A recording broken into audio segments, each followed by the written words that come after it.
The morning came to Little Merton shrouded in an unseasonable fog that seemed to muffle even the birds' dawn chorus.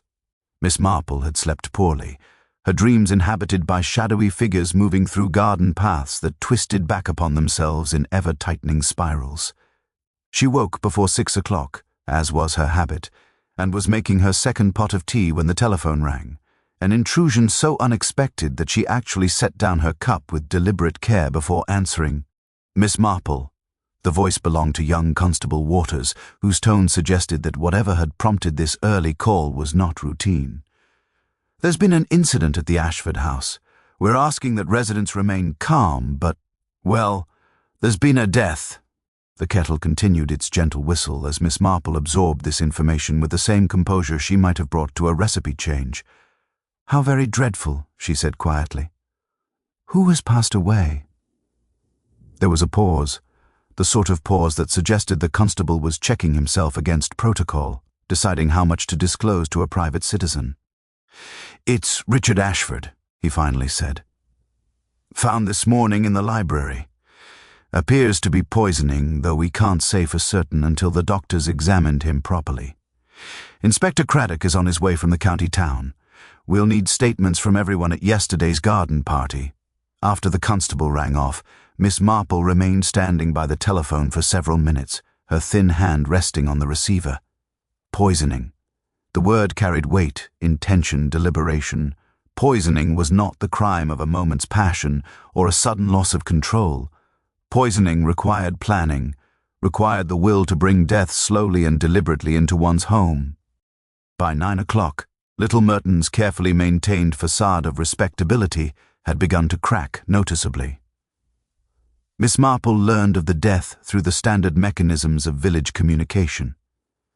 Mrs. Patterson from the post office had rung 3 of her closest friends, who had each rung 2 more, and the news rippled outward with exponential velocity. By mid-morning, groups of residents gathered at street corners and in front of the village shop, speaking in hushed, urgent tones about what had happened, what it meant, and what it might portend. Miss Marple encountered Vicar Bellamy near the church and accepted his invitation for a brief conversation. The vicar, a man of perhaps 60 with the worn expression of someone who had devoted his life to pastoral care, seemed genuinely distressed.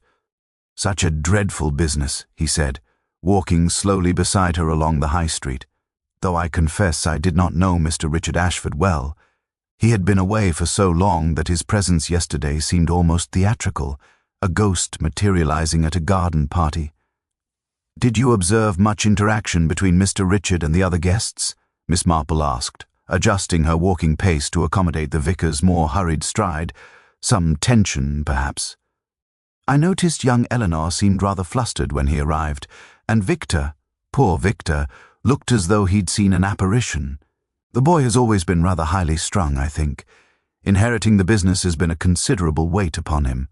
By early afternoon, Inspector Craddock had arrived at the Ashford house and established himself with the efficiency of a man accustomed to the messy complications of death. He was a methodical individual in his 50s, with grey eyes that suggested he had witnessed far too much human wrongdoing to be surprised by anything. He began interviewing everyone who had attended the garden party, starting with the immediate family. It was during this time that Miss Marple received a visitor.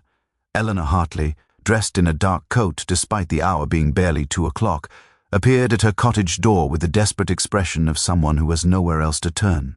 Miss Marple settled her in the parlour with tea and biscuits, the universal remedies for distress in Little Merton, and waited with the patience of someone who understood that words emerged more freely when one did not pressure them. "He was so angry," Eleanor finally said, her voice barely above a whisper. "Richard, I mean. Last night, after the party. I heard them shouting in Father's study, Richard and Victor. Dreadful, ugly things. Richard said he'd come back to claim what was owed to him, that Victor had stolen his inheritance, that the family accounts had been doctored. He said he had proof."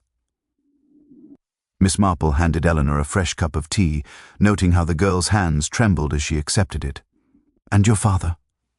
Where was he during this confrontation? In bed, I think." "He'd retired early, The excitement of Richard's return had exhausted him. Mother heard the shouting too. She went downstairs to try to separate them, but Richard was, well, he was beyond reason. He said some truly horrible things to Victor, accused him of embezzlement, called him a fraud. Then he locked himself in the guest room and wouldn't come out all night. And this morning? Miss Marple asked gently. This morning the maid found him dead on the library floor. The police say there was a glass of whiskey beside him and poison of some sort mixed into it. Inspector Craddock asked me whether I thought my father might have, but I simply cannot believe it. Mother adored Richard, in her way, and father, despite everything, would never. Eleanor's sentence trailed off into silence, the weight of unspoken possibilities hanging between them. After Eleanor departed, Miss Marple sat alone in her parlour as the afternoon light began its inevitable fade toward evening. She picked up her knitting, the pale blue cardigan for her great-nephew, and began working through the stitches with mechanical precision. Her mind, however, was engaged in far more complex patterns, weaving together fragments of conversation, observations of behavior, and the simple fact that in a small village, everyone knew secrets about everyone else, and those secrets, carefully hidden for years, could suddenly become motives for murder. The game, as she might have said to herself, had properly begun. Inspector Craddock established his headquarters in the Ashford family's sitting room, a space of considerable formality where floral wallpaper and heavy furniture seemed to conspire toward oppressive respectfulness. By the following morning, he had conducted preliminary interviews with the household staff, the family members, and several of the previous day's garden party guests. The consensus, both spoken and unspoken, pointed toward a conclusion that seemed almost inevitable. Constance Hartley had poisoned her own nephew. The evidence, taken individually, was not particularly compelling. Taken together, however, it formed a pattern that satisfied the inspector's logical mind and, more importantly, satisfied the expectations of those who preferred simple answers to complicated ones. Constance had access to the guest room where Richard had spent the night. She had knowledge of where the household poisons were kept, arsenic for the garden, though the post-mortem examination would reveal that the poison in Richard's whiskey was something rather more exotic. She had opportunity, motive being assumed from the disturbance she and her family had experienced upon Richard's unexpected return. It was while Inspector C.R. Addock was preparing to formally charge Constance that Miss Marple received a telephone call from Dr. Hammond, who maintained a small surgery on the village's south end. "I wonder if you might have a moment for a visitor," the doctor said, his tone suggesting that this was not truly a request. "There is a matter that has been troubling me, and I find myself in need of a discreet perspective." 20 minutes later, Miss Marple was seated in Dr. Hammond's private consulting room, a space redolent with the lingering scent of carbolic and something else, something faintly herbal that she could not quite identify. Dr. Hammond, a man in his early 60s, with the careful movements of someone whose profession had taught him to respect the fragility of the human form, closed the door behind her and gestured toward a chair. "I have performed autopsies before," he began without preamble, "and I have examined cases of poisoning. The poison used in Mr. Richard Ashford's case is not arsenic, despite what appears to be the initial assumption. It is something considerably more specialized. Monkshood, to be precise. Aconite, a substance that requires not merely access but specific knowledge." Miss Marple's needlework paused momentarily. "That is a poison one would not employ unless one possessed particular expertise," she observed. "Precisely my thought. It is a poison favored in certain botanical circles, the sort of poison that might be known to someone who cultivated unusual plants, who studied herbal remedies, who possessed more than ordinary knowledge of toxicology." He pulled open a desk drawer and withdrew a small leather notebook. "I discovered this among Richard's belongings whilst examining his effects. The police have not yet found it. I thought, given your reputation for discretion and insight, that you should examine its contents before I decide whether to bring it." To Inspector Craddock's attention, the notebook contained entries written in a neat, educated hand. But they were not entries that incriminated Constance Hartley. Rather, they detailed Richard's investigations into the family business, his discovery of substantial embezzlement that had occurred not 5 years ago when he departed, but more recently, in the past 18 months. The handwriting of the falsified accounts, according to Richard's careful analysis, matched a sample he had obtained from someone in the household. Not Victor, not Constance, Margaret Ashford. Good heavens, Miss Marple murmured, lowering the notebook.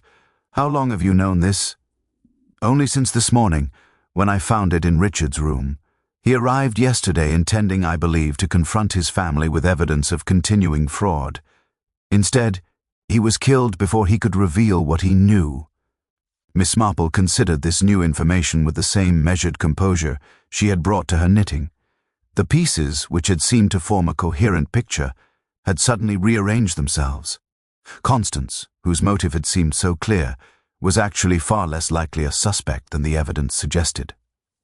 Margaret, who had maintained such careful distance from her husband at the garden party, who had appeared almost alarmed at Richard's return, possessed not merely motive but opportunity, and more significantly, means. The monkshood, Miss Marple said thoughtfully.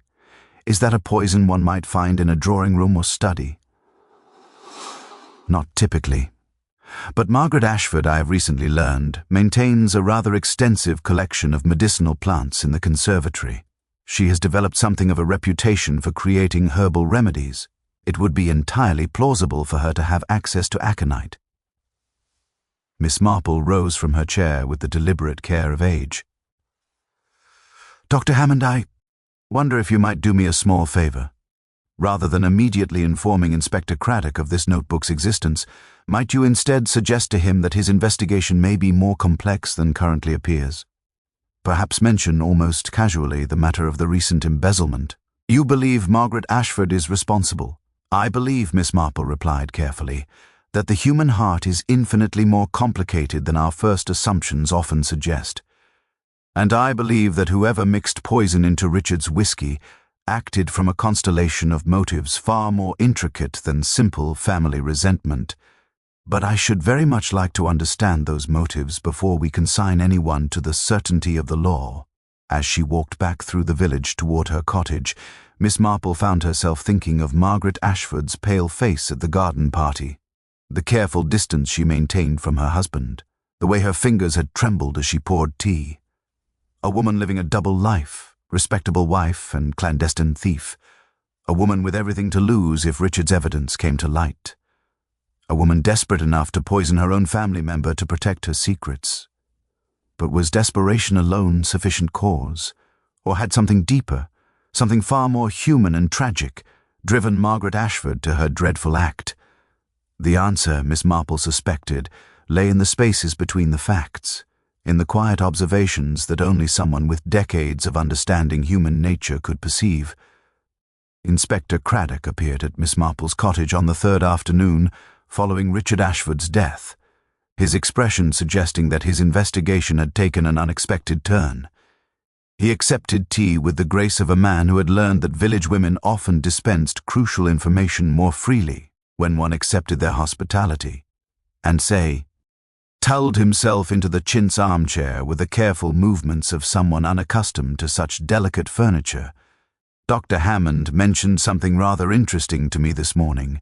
The inspector began without preamble. He suggested that the family's financial situation might be more complicated than initially appeared. He spoke of recent embezzlement, though he was vague about specifics. I wonder if you, Miss Marple, might have any insights into such matters. You seem to possess an unusual knack for understanding village complexities. Miss Marple poured his tea with deliberate attention, allowing the silence to stretch between them until it became almost companionable. I have lived a very long time in St. Mary Mead, she said finally, and I have observed that human nature follows patterns remarkably consistent across all social strata. The ambitious person, the frightened person, the desperate person, these archetypes repeat themselves endlessly. One learns to recognize them. And which archetype would describe Margaret Ashford? Craddock asked, watching her face with the keen attention of someone trained in observation. A woman caught between two identities, Miss Marple replied. A woman who, for reasons I suspect are partly financial desperation and partly something far more personal, has constructed a secret life parallel to her respectable one. The herbal remedies she creates are, I imagine, not merely hobbies, but perhaps a source of income. Unauthorized income that her husband might not approve of. The inspector's eyes narrowed slightly. How could you possibly know that? I don't know it, Inspector. I am merely observing that a woman of Margaret's education and refinement would not spend such considerable time on botanical pursuits without some compensatory satisfaction, if those pursuits were purely domestic, merely creating remedies for her spans, rheumatism, or her daughter's headaches. One might expect them to be conducted in an ordinary manner. Instead, she maintains them with the secrecy of someone engaged in something clandestine. Secrecy, in my experience, usually indicates either shame or profit. Given that herbal remedies are hardly shameful, profit seems the more likely explanation. Craddock set down his teacup with a soft clink. The notebook that Dr. Hammond found suggests that Richard discovered evidence of embezzlement from the family business. The handwriting analysis he conducted pointed toward Margaret Ashford. But here is what troubles me. The poison used in Richard's whiskey is monkshood, a substance that, while certainly available to someone with her botanical knowledge, is not commonly employed in poisonings. It requires not merely access but specific intention and understanding of dosage. It is a poison, Miss Marple observed, that would suggest premeditation of a rather sophisticated nature, not a crime of passion but a calculated act. Precisely. Yet Margaret Ashford has provided an alibi for the relevant time frame. She claims she was in the conservatory from 8 o'clock in the evening until past midnight, tending to her plants. The maid saw her enter but did not see her leave. It is entirely possible she could have slipped away, poisoned the whiskey and returned without anyone noticing. Miss Marple rose and walked to the window, gazing out at her small garden with its neat beds and carefully maintained paths. Inspector, might I ask whether you have examined the timeline of the embezzlement? When did it begin? Over what period has it continued? The most substantial thefts began approximately 18 months ago, according to the business records. Before that, the accounts were clean. 18 months, Miss Marple repeated softly. That would correspond roughly with, me see, the time when Victor Ashford's wife, Eleanor's mother, became seriously ill, would it not? I believe she passed away some 10 or 11 months ago. There was a pause as Craddock processed this information. Yes, he said slowly. She died of a wasting disease, some form of cancer, I believe. A dreadfully expensive illness, Miss Marple said quietly. The treatments, the specialist consultations, the private nurses required for comfort care. Such things consume fortunes, Inspector. And if the family business was not generating sufficient liquid funds, if there were debts that could not be publicly disclosed without shame, one might imagine a woman taking matters into her own hands, finding ways to secure money through means that would not be immediately detected. Craddock rose and joined her at the window. You believe Margaret stole from the family business to pay for her stepdaughter's medical care? That seems an extraordinary leap from the evidence. I believe, Miss Marple said carefully, that the human heart is capable of the most unexpected justifications. A woman who loves her husband's child, who watches that child suffer, who sees the family's resources prove insufficient. Such a woman might convince herself that she is simply borrowing, that she will repay the funds when circumstances improve. She might begin with small amounts, easily rationalized. Then the amounts grow larger. The illness becomes more expensive, the desperation becomes more acute, and then Richard returns, Craddock said, understanding beginning to dawn. With evidence that could expose everything, not merely her theft, but her financial betrayal of the family.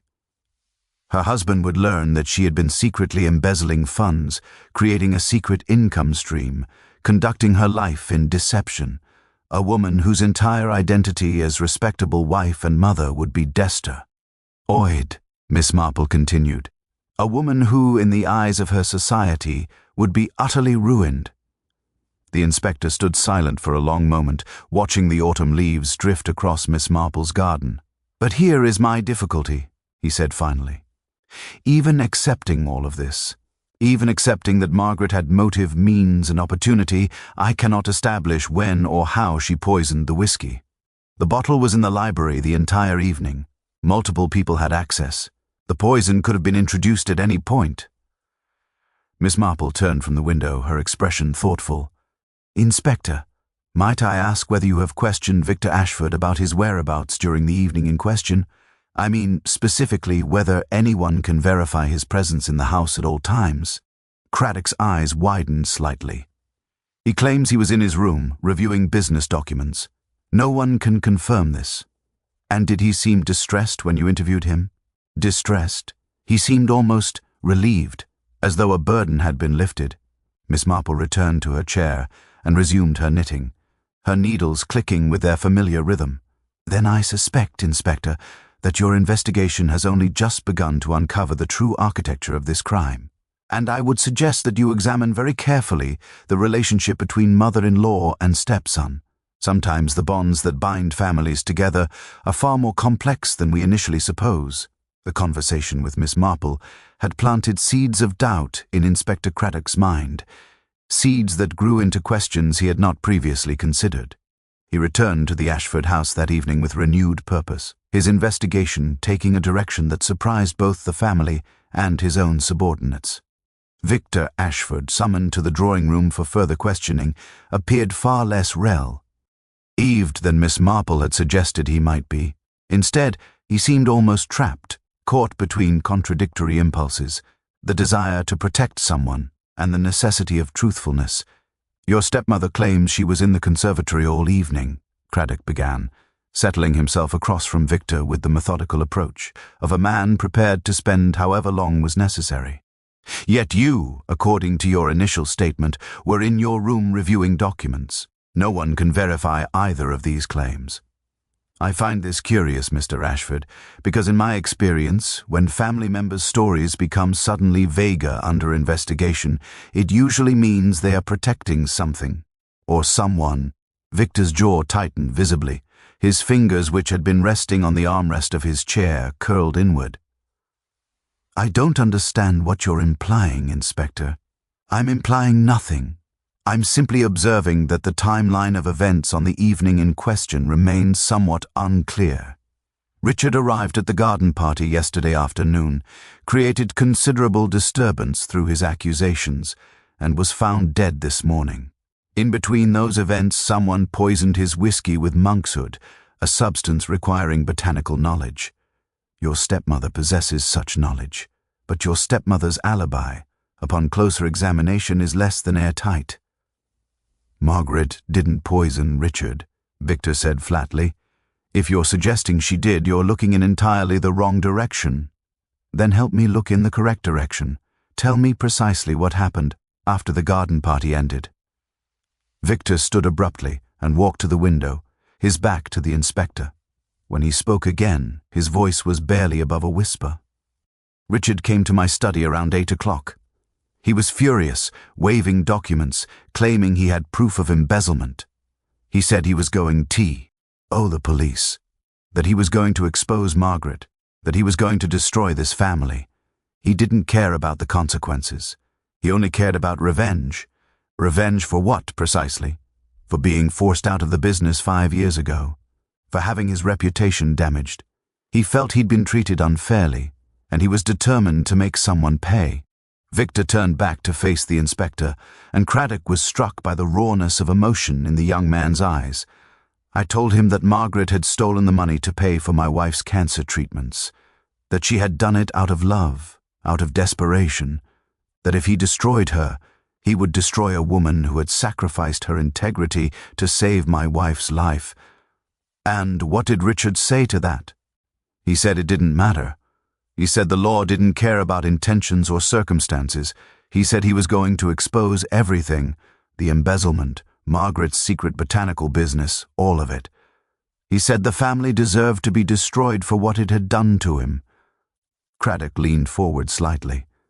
"You must understand, Mr. Ashford, that this places you in a rather difficult position. You had access to the whiskey. You knew about the monkshood in your stepmother's conservatory. You mentioned it to Dr. Hammond some months ago when discussing your late wife's herbal remedies. You had motive, means, and opportunity." "I didn't poison him," Victor said, and his voice carried the particular conviction of absolute truth. "But I know who did." The drawing room seemed to hold its breath. Outside, the November wind rattled the windows with increasing insistence, as if nature itself was eager to know the answer to the mystery that had consumed little Merton for 3 days. After Richard left my study, I went downstairs to the library. I found him there, pouring himself whiskey from the decanter. I tried to talk to him a guy, to make him understand the implications of what he was about to do. We argued. Then Margaret appeared. I didn't even know she was there. She must have come in through the conservatory door. She was holding something, a small vial. Monkshood? Yes. She said that Richard had destroyed this family once already, and she wouldn't allow him to do it again. She said my late wife had been a good woman who didn't deserve the humiliation that would come with the exposure of Margaret's theft. She said she wouldn't let that woman's memory be tainted by scandal. And before I could stop her, before I could even process what was happening, she had poured the contents of that vial into Richard's whiskey. Victor's voice broke slightly. I should have stopped her. I should have called for help. Instead, I just stood there, frozen. And then Margaret walked back toward the conservatory, and Richard drank the whiskey, and within minutes he began to convulse. "Why didn't you come forward immediately?" Craddock demanded. "Because Margaret had already decided what she would do. She told me, quite calmly, that she would accept responsibility. She said she had already poisoned him, that the act was done, and that my only choice was to decide whether my family would lose Margaret or lose everything, reputation, business, social standing, all of it. She said that if I confessed to being present, if I testified against her, the scandal would still emerge. But if I remained silent, she could die. She was 63, she said. She had already lived most of her life, and everyone would simply believe it was a crime of passion by a desperate woman protecting her family's business interests. The inspector sat very still, absorbing this revelation. "You're telling me that your stepmother deliberately poisoned Richard Ashford, knowing full well that she might be executed for the crime, and did so, willingly to protect the family's reputation? That's exactly what I'm telling you. She made me promise not to tell anyone. But I can't." Victor's voice strengthened with resolve. "I can't let her sacrifice herself. Not when I was there, not when I could have stopped her, and didn't." Inspector Craddock rose slowly from his chair. Margaret Ashford, when confronted with this testimony, confessed immediately. She had poisoned Richard with full knowledge of the consequences. She had acted, she claimed, not from selfishness, but from a desperate love for the family she had married into. She had watched Victor's wife waste away from cancer, had seen the financial devastation it caused, and when she discovered that Richard intended to expose her theft, a theft undertaken purely to ease that woman's suffering, she had acted with terrible finality. It was, in its way, a tragedy of remarkable complexity. The confession, delivered with the calm acceptance of a woman who had made peace with her own damnation, created a strange silence in the Ashford drawing room. Margaret sat with her hands folded in her lap, her posture perfectly composed, her expression almost serene. She might have been discussing the weather rather than admitting to a premeditated murder. Inspector Craddock had seen many confessions in his career, but few possessed the particular quality of resignation that Margaret Ashford's carried. The confession of someone who had already surrendered not merely to the law, but to the weight of their own conscience. Yet something in the mechanics of the confession troubled him. He found himself thinking of Miss Marple's words about the spaces between facts, about the complexity of human motivation that lay beneath surface explanations. He excused himself from the drawing room and placed a telephone call to the elderly woman in her cottage, requesting that she join him at E. Ashford House for a conversation he suspected would prove illuminating. Miss Marple arrived within the hour, moving with the unhurried pace of someone for whom time held different proportions than it did for others.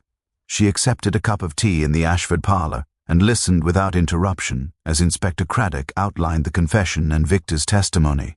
When he had finished, she set down her cup with deliberate care.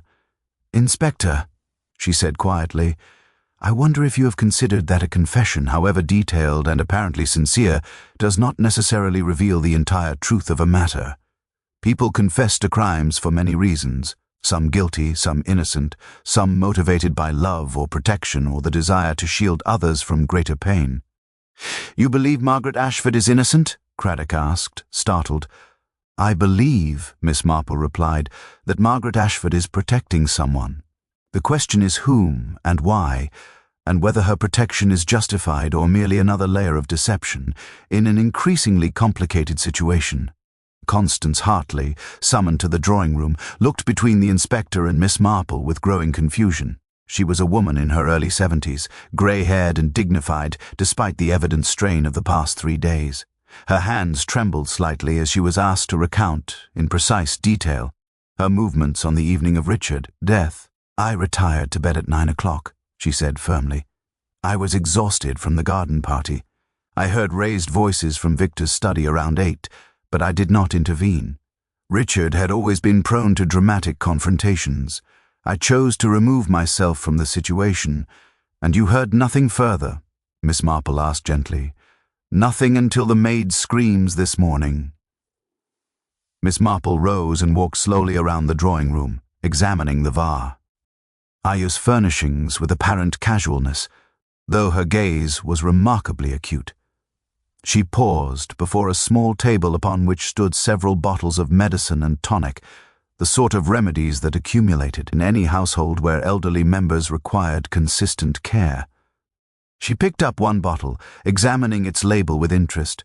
"Constance," she said, turning back to face the older woman, "you suffer from a condition of the heart, do you not? Dr. Hammond mentioned it to me some months ago, a condition that sometimes requires stronger interventions than the conventional treatments provide." Constance's face paled slightly. "I don't see how my medical condition is relevant to Richard's death.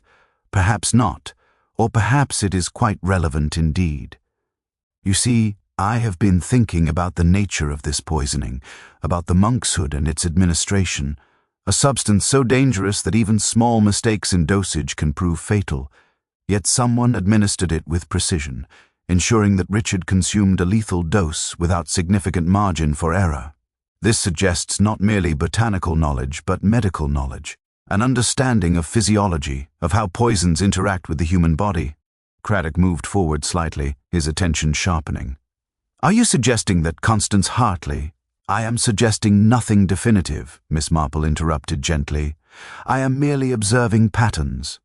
Constance, did you perhaps visit Margaret's conservatory on the evening in question? Did you perhaps borrow some of those medicinal plants for your own purposes?" The silence that followed was suffocating. Constance sat absolutely still, her hands gripping the armrests of her chair with visible force. "I did not poison my nephew," she said finally, her voice carrying a tremor that had not been present before. "But I knew Margaret intended to. She came to my room around 11 o'clock, before the rest of the household had retired. She told me what Richard had threatened to do. She told me she had decided to act. She asked me if I would help her." Miss Marple settled back into her chair, her expression remaining remarkably composed. "And did you?" "No, I refused. I told her it was madness, that there must be other solutions. But then she said something that changed my thinking. She said that if Richard exposed the embezzlement, if the scandal became public, it would destroy Victor entirely, it would destroy Eleanor, and it would quite literally kill me." "Kill you?" Craddock's voice carried sharp interest. "The shock of such scandal, the stress of such humiliation, my heart could not withstand it. The doctor has warned me repeatedly that I must avoid agitation, must protect myself from emotional upheaval. Margaret understood this. She was offering me a terrible choice: allow her to kill Richard, or accept that her actions might kill me instead through the stress and shame of the subsequent exposure." Miss Marple leaned forward slightly. "Constance, I must ask you directly, did you prepare the monkshood for Margaret? Did you use your medical knowledge, gathered, I suspect, from years of managing your own various ailments and those of people you have cared for, to determine the proper dosage?" Tears began to stream down Constance's face. Margaret said she didn't know how much to use. She said the poison had to work quickly, before Richard could speak to anyone else. I calculated the dosage. I told her what amount would be lethal, And then I told her that if she was going to commit murder, she should at least do it efficiently without prolonging the poor man's suffering. The confession hung in the drawing room like a physical presence, heavy with the weight of moral compromise and familial protection. Margaret had full responsibility, but Constance had made the crime possible through her participation, her knowledge, her reluctant assistance. Miss Marple closed her eyes briefly, as if absorbing the tragedy of it all. "Two women," she said softly, "each trying to protect the other, each becoming complicit in the other's guilt.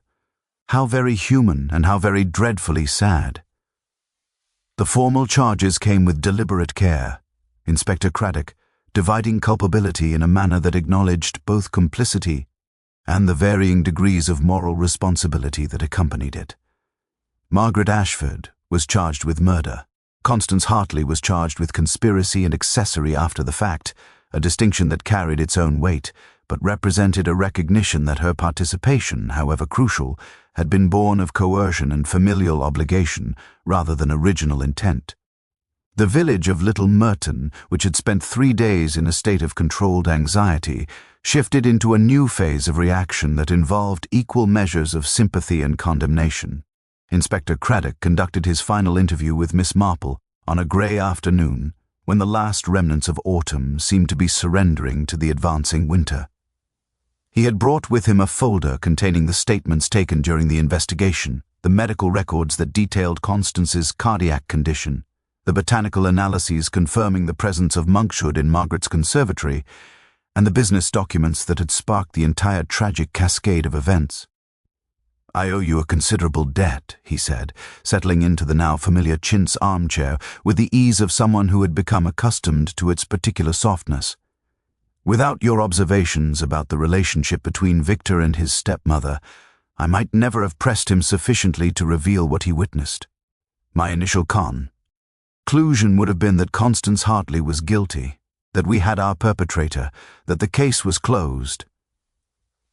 Miss Marple continued her knitting, the pale blue cardigan now nearly complete. "You would have convicted an innocent woman," she said gently, "or rather, a woman whose guilt was far more complicated than the law typically permits itself to acknowledge. The law seeks simplicity, Inspector. It requires a clear perpetrator, clear motive, clear action. But human beings are rarely simple, and yet Margaret Ashford did poison Richard. That fact remains incontestable, indeed. But the reason she poisoned him cannot be reduced to simple malice or self-interest. She poisoned him to protect a family she loved, to shield them from ruin, to preserve the memory of a woman, Victor's late wife, who had been dear to her. Were these justifications for murder? Almost certainly not in any legal sense.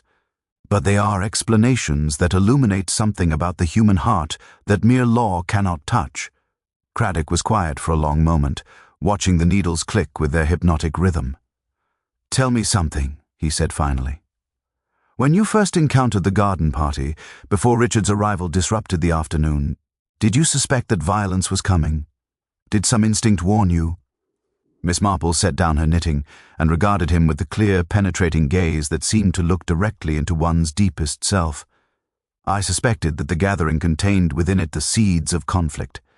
Richard's return, unexpected and dramatic, to a household that had made peace with his absence. Such things rarely end quietly. But whether that conflict would manifest as murder, or merely as unpleasant confrontations and bitter revelations, I could not have predicted. What I could predict was that the situation contained complications, that the surface explanations would prove inadequate, and that whoever ultimately stood accused would require careful consideration rather than hasty judgment. You understood the family dynamics almost from the beginning, didn't you? I understood that Victor loved his stepmother with a particular intensity that sometimes arises when a step-parent has earned genuine affection through kindness and sacrifice. I understood that Constance, despite her respectable exterior, possessed a spine of considerable steel, the sort of woman who might compromise her principles under sufficient pressure, but would do so reluctantly and with full awareness of the moral cost. And I understood that Margaret, beneath her calm exterior, harbored deep currents of protective fury on behalf of those she loved, and Richard, Richard was a man driven by justifiable anger that had calcified into something far more destructive. 5 years of exile, 5 years of imagined wrongs and accumulated resentment had transformed him into a person incapable of mercy or compromise. He could not see that Margaret's theft, however technically criminal, had been motivated by love. He could only see that she had wronged him, and that her wrongdoing provided him with a tool for revenge. Craddock gathered his papers slowly, as if reluctant to bring the interview to an end. The Crown prosecutor will argue for severe punishment. The crime was premeditated, deliberate, calculated. There are few circumstances under which such facts lead to leniency. I am aware of the law's requirements, Miss Marple replied, and I do not dispute that justice must be served, but I confess I find myself hoping that whoever judges this case will possess sufficient wisdom to recognize that Margaret Ashford's crime, while undeniably wrong, emerged from a particular constellation of circumstances that may not require the maximum possible punishment. After the inspector departed, Miss Marple returned to her knitting with renewed focus. She had perhaps another week's work before the cardigan would be completed. By then, the legal machinery would have moved forward considerably. The preliminary hearings would have begun. The prosecution would have built its case. The defense, faced with Margaret's confession and Constance's corroborating testimony, would be forced into the difficult position of arguing for mitigation rather than innocence. The village of Little Merton would gradually return to its ordinary patterns of existence. The murder would become a story, a piece of local history told and retold, refined with each telling until the original truth became obscured beneath layers of dramatic embellishment. Eventually, even the participants would find their memories shifting, their understanding of what had happened subtly altered by the passage of time and the human tendency towards self-protective revision. But Miss Marple would remember the exact contours of this tragedy. She would remember Constance's trembling hands as she confessed to her complicity. She would remember Margaret's serene acceptance of her own damnation. She would remember Victor's anguish as he chose between loyalty to his stepmother and truthfulness to the law. She would remember most of all that this murder had not been born of simple evil or uncomplicated malice, but from the desperate, messy, profoundly human desire of people to protect those they loved from unbearable pain. The trial proceedings, when they commenced in the county town's austere courtroom, attracted considerably more attention than such proceedings typically warranted. The local newspapers, starved for scandal of sufficient magnitude to capture readers' interest, seized upon the case with enthusiasm. "Murder in the drawing room, respectable woman admits poisoning," declared the headlines, and below them ran lengthy columns analyzing the social implications of a crime that seemed to breach the invisible boundaries separating the respectable from the criminal. Miss Marple attended the trial on its third day, dressed in her customary dark coat and sensible shoes, settling herself in the public gallery with the demeanor of someone attending a church service rather than a murder trial.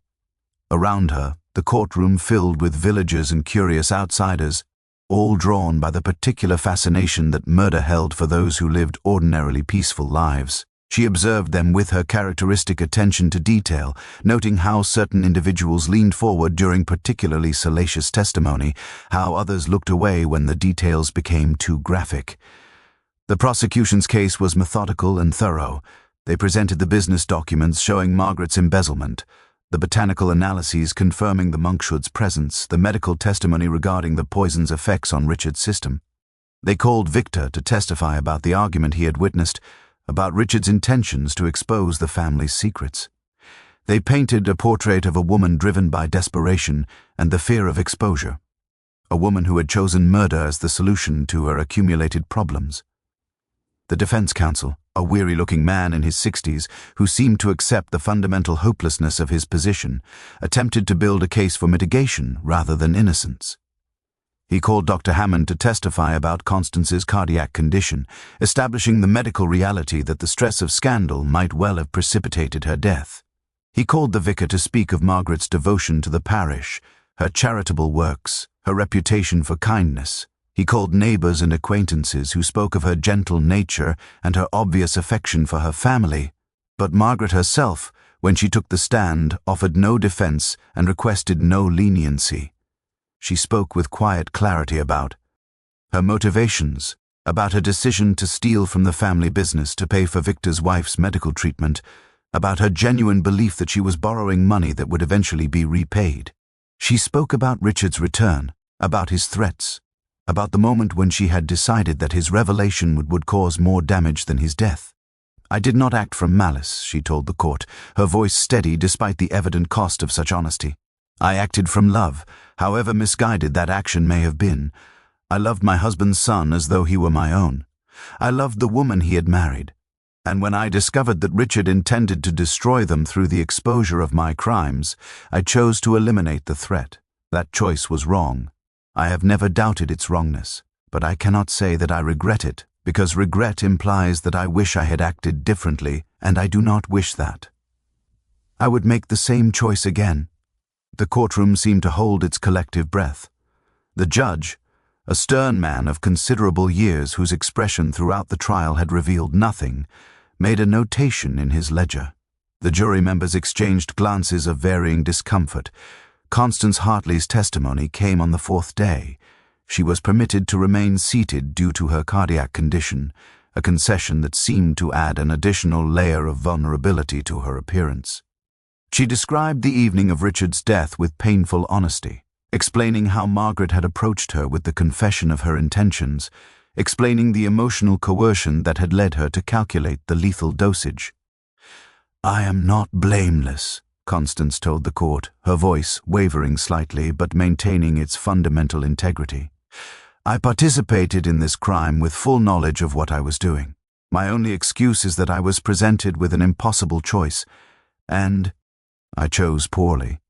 But I would have Miss Marple's understanding, the understanding that sometimes good people, faced with desperate circumstances, commit acts that would otherwise be beneath them." The spectators murmured at this reference to Miss Marple, and many turned to gaze at the elderly woman in the public gallery. She maintained her composure entirely, her attention fixed upon Constance with an expression of profound sympathy. Miss Marple was not called as a witness. The prosecution had no need of her testimony, as the confessions and Victor's observations provided sufficient evidence.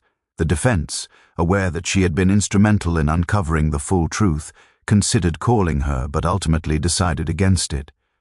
What could she add to testimony already provided? What insights could she offer that would change the fundamental facts of the case? Yet after the court adjourned for the day, the defense counsel approached her in the hallway outside the courtroom. He was a practical man, not given to sentimentality, but his eyes held a question. "The jury will convict Margaret Ashford," he said. "The evidence is overwhelming, and her own confession makes the outcome inevitable. The only uncertainty is the sentence. The judge will have discretion regarding whether to recommend mercy to the Crown. I wonder if you might consider offering a statement, not testimony but a character assessment, that might influence that recommendation." Miss Marple regarded him thoughtfully. "What would such a statement accomplish, Mr. Harrington?" "The law has its requirements and its processes. Margaret Ashford has confessed to murder. Those are facts that cannot be altered by anyone's assessment of her character or circumstances. It might influence the judge's perception of her motivation. It might provide context that could result in a sentence of life imprisonment rather than so. Nothing more final." Miss Marple was quiet for a long moment. "I will consider your request," she said finally, "but I must first speak with Margaret herself. There are matters of principle involved that require her consent and understanding." That evening, Miss Marple visited Margaret Ashford in the county jail. The meeting took place in a small, austere room with a guard stationed discreetly in the corner. Margaret appeared remarkably composed, as though the weight of her impending conviction had somehow freed her from the burden of pretense and social performance. "Inspector Craddock told me that you were instrumental in uncovering the truth of what occurred," Margaret said, settling herself across from Miss Marple. "I wonder if you now regret that discovery." "I regret the necessity of it," Miss Marple replied, "but I do not regret the truth itself. Truth is always preferable to comfortable lies, however much we might wish otherwise, even when truth condemns an innocent woman." "You refer to Constance?" "I do. She was coerced into her participation. She should not have to bear the legal consequences alongside me. Miss Marple leaned forward slightly. Margaret, I wonder if you would permit me to provide the defense counsel with a character statement. Nothing that contradicts the facts of your guilt, but something that might offer the judge context regarding your motivations and character. Would such an action be acceptable to you? Margaret was quiet for a considerable time.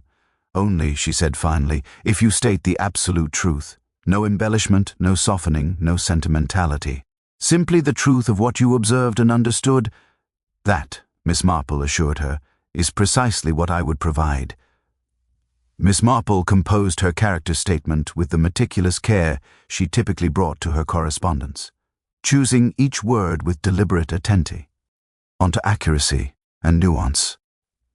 She sat at her small writing desk, pen in hand, and allowed herself to reflect upon everything she had observed during the preceding weeks. The statement she ultimately produced was neither a defense of Margaret's actions nor a condemnation of them, but rather a careful analysis of the circumstances that had produced those actions. Margaret Ashford, she wrote, is a woman of considerable intelligence, deep affection for her family, and genuine moral sensibility. Her theft from the family business, while undeniably criminal, was undertaken not from greed or malice, but from a desire to alleviate the suffering of a stepdaughter whom she loved. Her decision to poison Richard Ashford, while equally criminal and far more serious, emerged from a protective impulse toward those dependent upon her care. This does not excuse her actions, which were wrong by any objective standard, but it provides context for understanding how an ordinarily decent woman could be driven to extraordinary wickedness. She did not act from inherent depravity, but from the intersection of desperation, love, and the belief that the protection of innocent persons justified the elimination of a threat. Such belief is, I would argue, understandable if ultimately misguided. She sealed the envelope containing this statement and delivered it personally to the defense counsel, extracting from him a promise that its contents would be presented to the judge only after the verdict had been rendered and the focus had shifted to sentencing considerations. The jury deliberated for precisely 3 hours before returning with their inevitable verdict. Margaret Ashford was found guilty of murder, guilty without reservation or qualification, guilty with the certainty that comes from overwhelming evidence and a confession that admitted no ambiguity. She received the verdict with the same calm composure she had maintained throughout the trial, standing with her hands folded before her as the foreman pronounced the words that would define the remainder of her existence. The sentencing hearing came 3 days later. The judge, having read Miss Marple's statement along with numerous other character assessments and letters of support, conducted a lengthy discourse on the nature of justice, the requirements of law, and the occasional necessity of mercy within the framework of legal necessity. He spoke of the crime's seriousness, of the premeditation it had required, of the victim's right to protection under the law. But he also spoke of Margaret's previously unblemished character, of the circumstances that had driven her to desperation, of the distinction between crimes of pure malice and crimes born from distorted protective impulses. The sentence he ultimately imposed was life imprisonment, with the possibility of review after 20 years. It was neither the harshest possible sentence nor a lenient one, but rather a middle path that acknowledged the serious nature of the crime while recognizing that Margaret Ashford was not a person of inherently criminal disposition. Constance Hartley received a sentence of 7 years for her role as accessory and conspirator. The judge, in his pronouncement, noted that her age, her medical condition, and the coercive nature of her participation had influenced his decision toward relative mercy. She would likely be released before reaching the end of her term, assuming her health permitted such survival. Little Merton gradually returned to its quotidian existence in the weeks following the sentencing. The extraordinary had become ordinary again, or at least as ordinary as a village could be when it harbored the knowledge of such darkness. The Ashford house remained standing, though its reputation had been permanently altered. Victor continued to manage the family business with the assistance of a hired manager, his role forever shadowed by the scandal that had consumed his family. Eleanor, his daughter, withdrew into a quiet life of careful propriety, her youthful brightness dimmed by the understanding of complexity and tragedy that she had been forced to acquire far too early. Miss Marple, having completed the pale blue cardigan several weeks prior, had begun work on a new project, a grey shawl for her niece's approaching confinement. She received occasional visits from Inspector Craddock, who seemed to have developed a genuine fondness for her company and found her insights into human nature consistently valuable to his work. They would sit together in her parlour, drinking tea and discussing with equal facility the weather, the village happenings, and the philosophical implications of the crime that had disrupted little Merton's peace. On one such occasion, nearly 4 months after Richard Ashford's death, Craddock brought with him an unexpected piece of information. Margaret, he explained, had submitted a petition for her sentence to be commuted, arguing that her advanced age and deteriorating health made the full term of imprisonment effectively equivalent to a death sentence. The Home Office was considering the petition with some seriousness, recognizing that Margaret's case was genuinely unique in the annals of British criminal justice. A respectable woman with no prior criminal history, driven by love to commit murder, showing genuine remorse without any attempt at self-exculpation. "I wonder," Craddock said thoughtfully, "whether you believe mercy would be appropriate in her case. You have seen far more of human nature than most, and you were instrumental in understanding her motivations more clearly than anyone else." Miss Marple set down her knitting needles and gazed out the wind. At her garden, where the winter flowers were beginning to show their first brave blossoms. "I believe," she said slowly, "that Margaret Ashford committed a terrible crime for understandable reasons. I believe that she has genuinely accepted the wrongness of her actions without attempting to excuse them.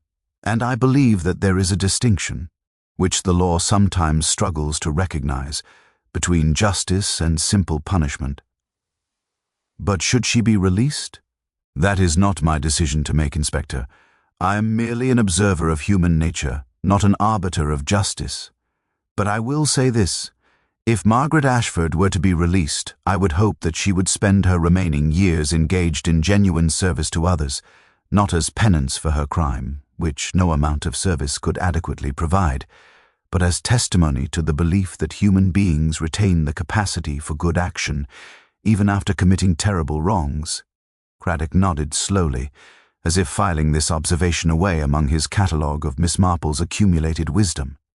He departed shortly thereafter, leaving her alone with her knitting and her thoughts about the extraordinary complexity of ordinary human existence. The Home Office's decision came in early spring, carried to Little Merton through the same channels that had conveyed all significant news throughout the preceding months. Margaret Ashford's petition for commutation had been granted. Contingent upon several conditions, she would be released after serving 5 years of her sentence rather than the full term. She would be required to reside in a designated location under periodic supervision, and she would be formally prohibited from residing within 50 miles of the Ashford family home or any residence occupied by members of that family. The decision, while representing a considerable mercy, was also carefully circumscribed, suggesting that the authorities recognized both the justice of some mitigation and the necessity of maintaining certain protective boundaries. The news created a peculiar ripple through Little Merton's consciousness.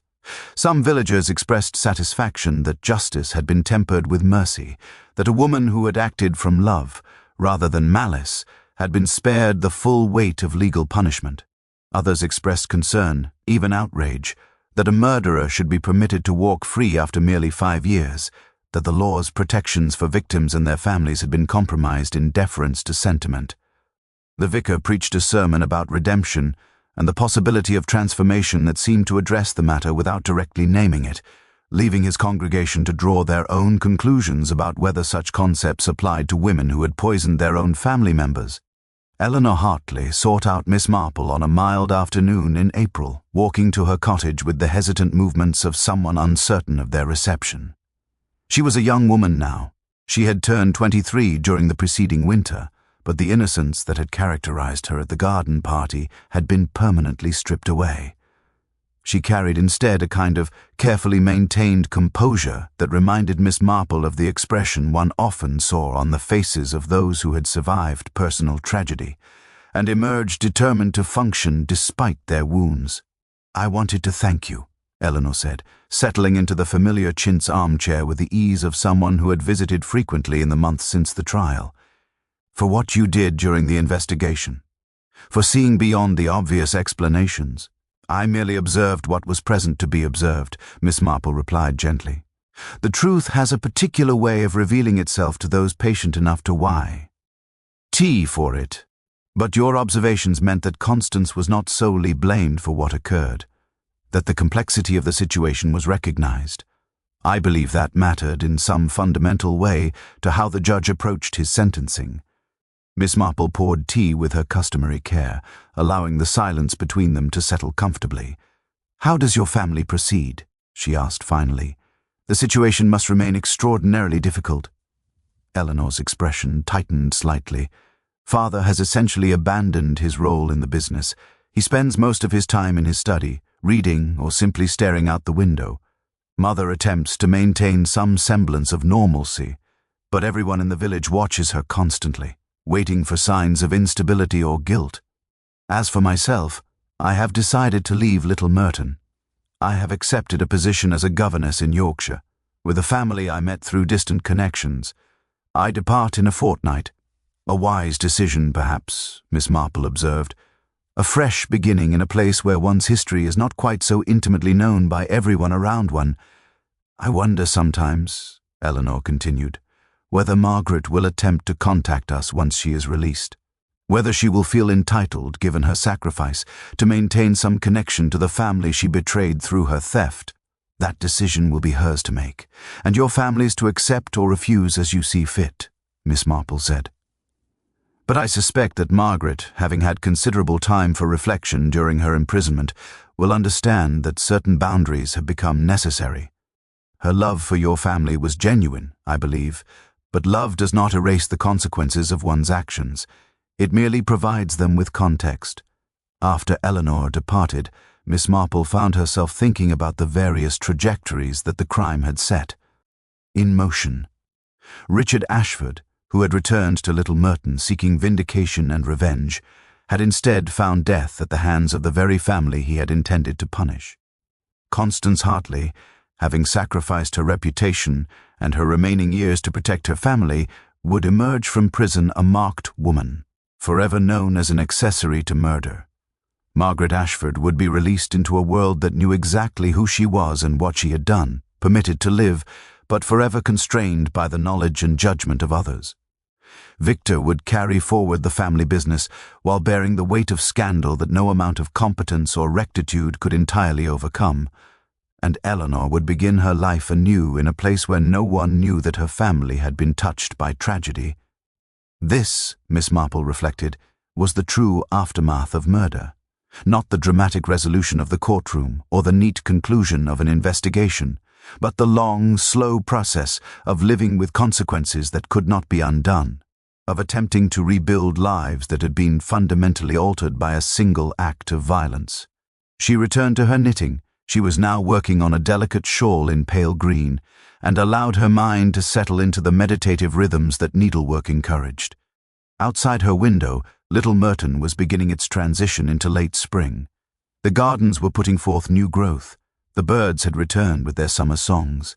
Life, in all its apparent normalcy, continued its forward motion.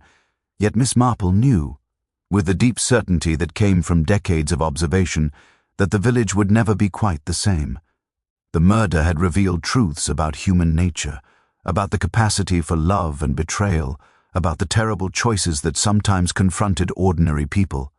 Those truths could not be forgotten, no matter how much the village might wish to return to its former state of innocent peace. In June, she received a letter from Margaret Ashford, posted from a small cottage in Cornwall, where the released woman had established herself under the conditions of her parole.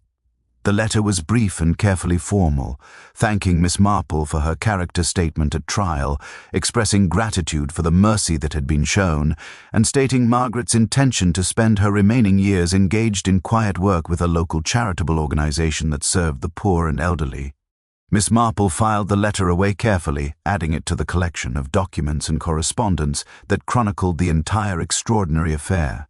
Someday, she thought, when sufficient time had passed, when all the participants in this drama had departed from the world, someone might examine these records and understand what had truly occurred in Little Merton during that autumn, when a garden party had been interrupted by murder, and the careful investigation of an elderly woman's observations had revealed the profound complexity of human motivation. The autumn that followed Margaret's release brought with it a peculiar sense of closure mingled with lingering unease. Little Merton had settled into a new equilibrium, though it was an equilibrium fundamentally altered from what had existed before Richard Ashford's body had been discovered in the Ashford Library. The scandal had gradually faded from the immediate focus of village gossip, displaced by the ordinary concerns of seasonal life, the harvest, the approaching winter, the customary social gatherings that marked the year's progression.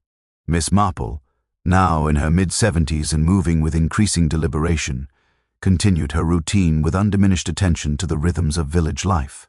She attended church services, maintained her correspondence, tended her garden, and engaged in her needlework with the same meditative precision that had characterized her for decades.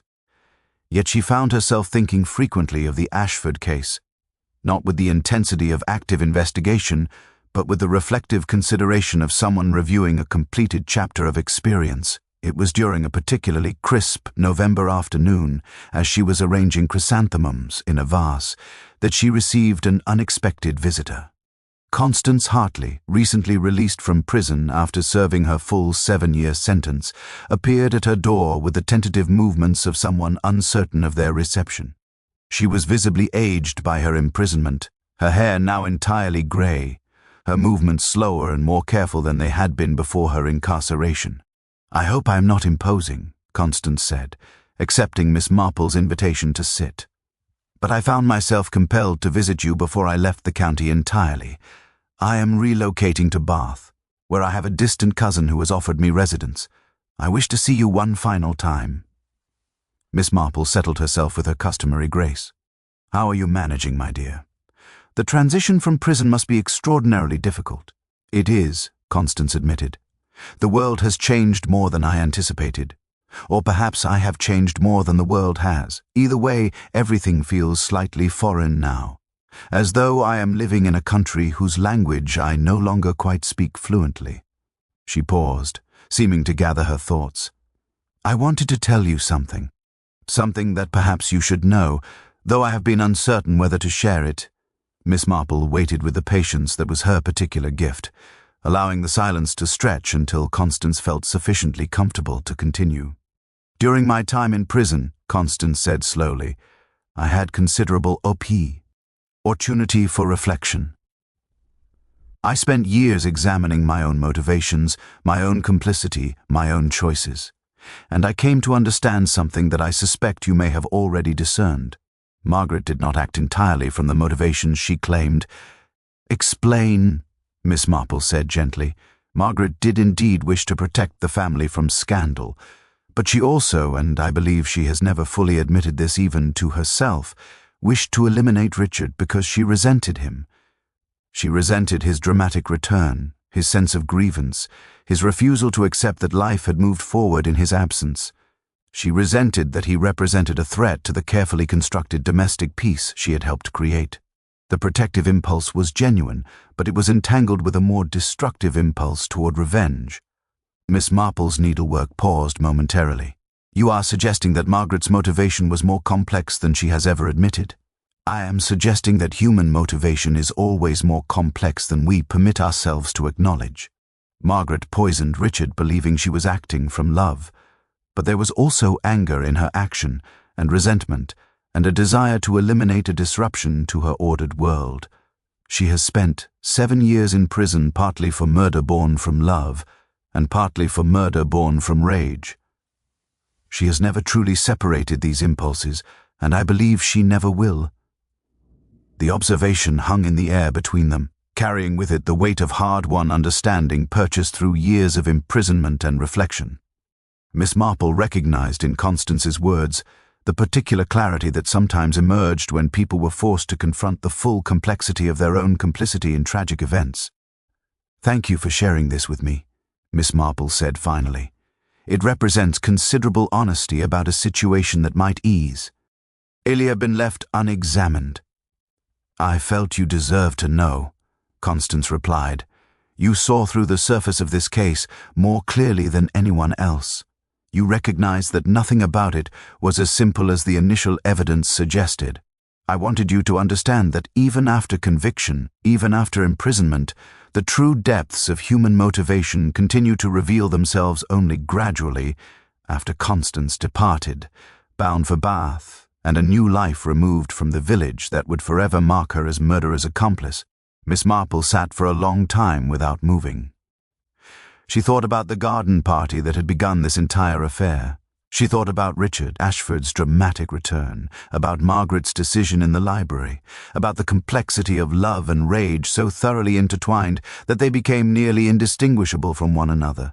She thought about the fundamental truth that she had come to understand across decades of observation, that murder, when it occurred, was rarely born from simple evil. It emerged instead from the terrible collision of competing human needs, from the desperate desire to protect what one loved, from the rage that accumulated when one felt betrayed or displaced.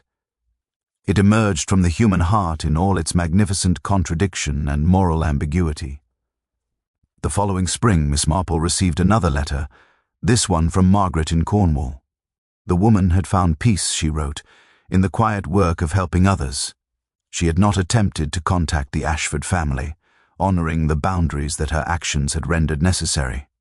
But she had thought often of Miss Marple and of the recognition that her crime, while undeniably wrong, had been understood with a depth of compassion that had made the burden of its consequences more bearable. Miss Marple filed this letter with the others, completing the archive of the Ashford case. She never spoke of it again except in the most general terms, and then only when some particular observation about human nature seemed to require historical context. But the case remained with her, a permanent addition to her understanding of the infinite complexity hidden beneath the surface of ordinary village life. In time, even little Merton forgot. The Ashford house eventually passed to new owners who knew nothing of its history. The participants in the drama scattered to various corners of the country. The murder became simply a story, another piece of village history told and retold, until it bore only a passing resemblance to the actual events it purported to describe. But Miss Marple remembered. She remembered the garden party, the poisoning, the investigation. She remembered, most of all, that beneath the respectable surface of village life lay currents of such profound complexity that no single story could ever truly contain their full measure.